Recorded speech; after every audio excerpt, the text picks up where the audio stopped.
warahmatullahi wabarakatuh. Apa kabar teman-teman semuanya? Semoga semua dalam keadaan sehat walafiat ya.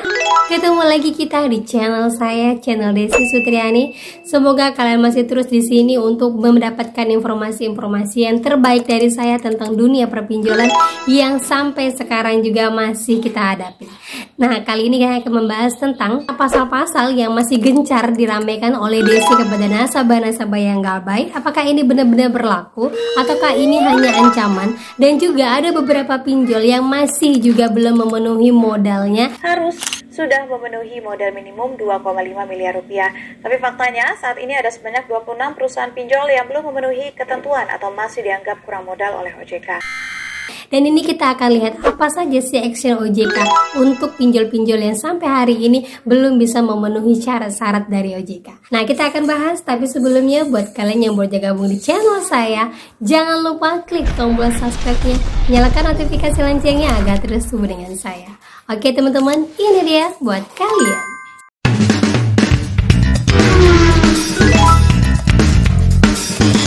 Oke teman-teman, sebelum kita mengawali berita tentang pasal-pasal yang sampai hari ini masih ditakutkan oleh para pengguna galbay pinjol. Nah, kita akan bahas dulu untuk ke-16 pinjol dari 22 pinjol yang sampai hari ini belum memenuhi modal usaha yang telah ditetapkan oleh OJK. Sebenarnya apakah OJK benar-benar menerapkan peraturan ini untuk semua para pinjol atau tidak ya? Ataukah memang selama ini OJK itu benar-benar memihak kepada kita ataupun mendengarkan segala keluhan kita? Karena apa? Dari awal tahun 2023 mulai dari 4 Juli itu diperpanjang lagi Oktober, terus diperpanjang lagi sampai Desember, itu terus diperpanjang hanya untuk memberikan waktu yang diperpanjang terus-menerus bagi para pinjol yang belum memenuhi modal usahanya. Nah, kita lihat sebenarnya ini emang benar-benar bisnis dari OJK. Mereka bisa mengajukan perizinan apabila bisnis modelnya terbukti commercially viable. Nah, dia tidak pernah melihat kayaknya kita ini memang harus diperjuangkan. Kita yang mengeluh ini kayaknya memang harus diperhatikan. Kayaknya bukan sebagai prioritas dari OJK. Jadi kalau saya pikir ya, memang jalan satu-satunya untuk kalian yang masih juga terjerat pinjol, masih takut untuk ini itu, ya adalah galbay. Ya, kalau masih ada yang bertanya, Mbak, galbay itu tidak semudah yang Mbak bilang. Karena apa? Semua teror masuk kepada kita, semua ancaman masuk kepada kita, itu kita yang ngerasain. Nah, jawaban saya emang iya. Karena apa? Setiap kali kalian mau menyatakan, Mbak, saya baru mau berani galbay, saya selalu sampaikan, sudah siap dengan resikonya? Sudah siap dengan apapun yang akan terjadi? Banyak yang mengatakan, saya nggak jadi masalah dia neror, yang penting jangan datang ke kantor. Perhatikan lagi baik-baik pinjol mana yang akan datang ke kantor dan pinjol mana yang tidak akan datang ke kantor. Nah, update terus beritanya buat kalian, tetapi perlu disaring, tidak semua orang yang galbay itu didatangin oleh DC-nya. Karena apa? Walaupun DC itu menyeluruh ada di tempat kalian, tidak bisa DC mendatangin setiap rumah itu sewaktu-waktu. Bukan kurir ya, mereka juga manusia. Kalau kurir nganter barang, selesai pergi, nganter barang terima duit selesai pergi. Tapi DC mereka berhadapan dengan kita, menghadapi mentalnya para kita kuat, mereka kuat. Yang penting ketika mereka baik, kita juga baik. Dan selalu diingat, DC datang ke rumah itu ada jam-jamnya ya. Oke teman-teman semuanya, kita akan balik lagi ke pasal-pasal yang sering dilontarkan oleh DC-nya. Nih salah satu WA dari teman saya, Mbak, ini benar nggak ya pasal ini ada untuk pinjolnya? Nah, jadi kita bahas ya. Untuk pasal yang sering disebut sama DC-nya itu tertera yaitu pasal 07 POJK.01/2016. Itu ternyata sudah dicabut sama OJK dan digantikan dengan pasal 77 tahun 2022 POJK, peraturan tentang OJK. Jadi, kalau kalian menerima pasal yang seperti ini tahun 2016, itu memang tentang perbankan, tentang keuangan, basic informasi keuangan. Tetapi perlu diperhatikan, OJK itu tidak hanya menangani masalah pinjol, mulai dari asuransi, mulai dari perbankan, mulai dari BPR, dan semua yang berkaitan dengan keuangan itu ditangani oleh OJK. Jadi, untuk pinjol sendiri itu masuk ke Indonesia mulai tahun 2018.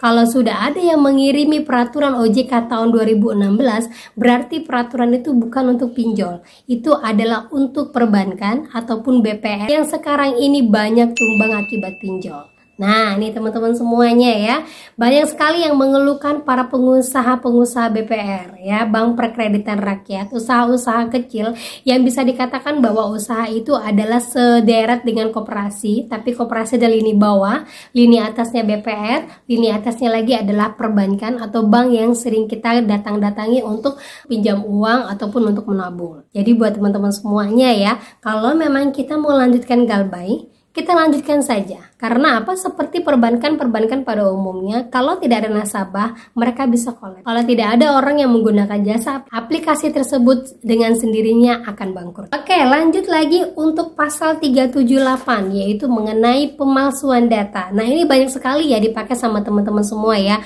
Ada yang memasukkan datanya mulai dari alamat perusahaan, bahkan alamat perusahaannya tidak dilampirkan, terus juga nomor-nomor kondar, terus juga alamat rumah. Nah, ini masuk dalam kategori pemalsuan data atau tidak? Kita baca dulu isi dari pasal 378 KUHP. Barang siapa dengan maksud untuk menguntungkan diri sendiri atau orang lain secara melawan hukum, memakai nama palsu, martabat palsu, menggerakkan orang lain untuk menyerahkan barang kepadanya supaya memberikan hutang dan memanipulasi data, diancam dengan penipuan. Hukuman paling lama itu adalah 4 tahun. Nah, itu untuk pemalsuan data. Kemudian pasal 372 KUHP itu tentang apa? Kita baca dulu ya. Itu tentang penggelapan barang dengan maksud orang tersebut dipercaya untuk menitipkan barang dan barang tersebut digelapkan. Itulah inti dari 372 KUHP. Nah, di dalam pasal 378 sendiri ada kata-kata dengan memakai nama palsu untuk menggerakkan orang lain menyerahkan barang kepadanya supaya memberikan hutang atau menghapuskan hutang. Nah, di dalamnya ini ada kata-kata barang. Ya, kalau udah kita menyerahkan barang, otomatis itu dalam bentuk agunan. Sementara pinjol sendiri tidak ada agunan, tidak ada barang yang kita serahkan. Kita hanya menyerahkan sebuah data yang bernama KTP dan data-data informasi lainnya seperti BPJS dan juga NPWP. Jadi apakah 378 masuk ke dalam kasus pidana? Jawabannya adalah tidak. Ya, kasus penggelapan yang dimaksud ini adalah apabila terjadinya transaksi barang yang memang diberikan antara si A dan si B. Ternyata si B melakukan pemalsuan data sehingga menguntungkan dirinya sendiri dan mengambil barang milik si A, maka jatuhnya hukumnya adalah pasal 378 KUHP. Nah, itulah yang dimaksud dengan pasal 378. Nah, kalau masuk ke dalam pasal 372 KUHP yaitu penggelapan yang dinyatakan sama DC bahwa kita sering lari, sering tidak pernah aktif ketika ditelepon, sering juga mengabaikan telepon, apakah masuk pasal 378? Jawabannya itu adalah tidak. Karena yang masuk dalam pasal 378 itu adalah tentang penggelapan barang. Penggelapan barang dari si A yang dititipkan kepada si B dan si B tidak memberikan informasi apakah barang itu masih ada atau tidak. Ingat lagi kembali, itu adalah barang, bukan jasa. Jadi perlu diperhatikan teman-teman ya, kalau ada pasal-pasal tentang seperti ini, maka hukumnya untuk si pengguna pinjol adalah tidak berlaku. Dan perlu diingat lagi, untuk pinjol perdata apakah bisa masukkan ke dalam pidana? Nah, kita masuk ke dalam sengketa perdata. Kembali lagi kepada sengketa perdata. Sengketa perdata tidak dapat dipidanakan dan dasar hukum yang menguatkan ini adalah pasal 99 ayat 2 UU nomor 33 tahun 99 tentang hak asasi manusia. Nah, jadi buat teman-teman semuanya ya, kalau memang dibatasi dengan hukum ini, hukum itu, kalian lihat lagi, karena biasanya Desi akan mencerca kalian yang gelap akan hukum atau yang buta akan hukum. Kalian bisa cari banyak sekali berita ataupun mendengarkan segala instruksi-instruksi para konten kreator yang memang bisa kalian ikutin. Jadi buat kalian semuanya ya, untuk pasal tentang perpinjolan itu mulai berlaku di atas tahun 2018.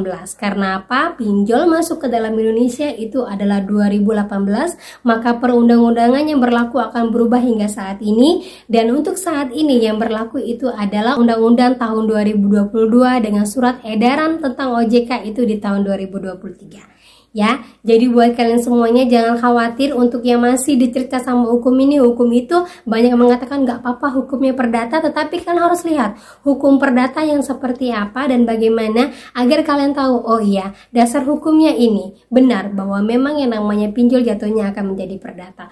Bahwa memang walaupun dibawa ke hukum, hukumnya itu tidak akan jadi pidana. Karena yang masuk ke dalam persidangan itu adalah hukum pidana.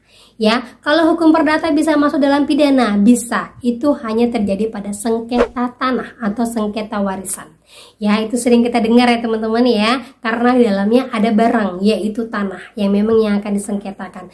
Tapi kalau pinjol tidak akan pernah bisa masuk ke dalam ranah persidangan karena jatuhnya adalah perdata. Gitu teman-teman ya. Oke, itu saja yang bisa saya sampaikan buat kalian pada hari ini. Semoga menjadi mood booster buat kalian yang masih khawatir. Karena sekarang kayaknya DC-DC mulai pakai undang-undang nih, mulai banyak pasal ini, pasal itu. Mulai kita untuk mencari-cari tahu apakah benar pinjol ini emang jatuhnya ke pasal ini, apakah benar pinjol ini hukumannya akan jadi seperti ini.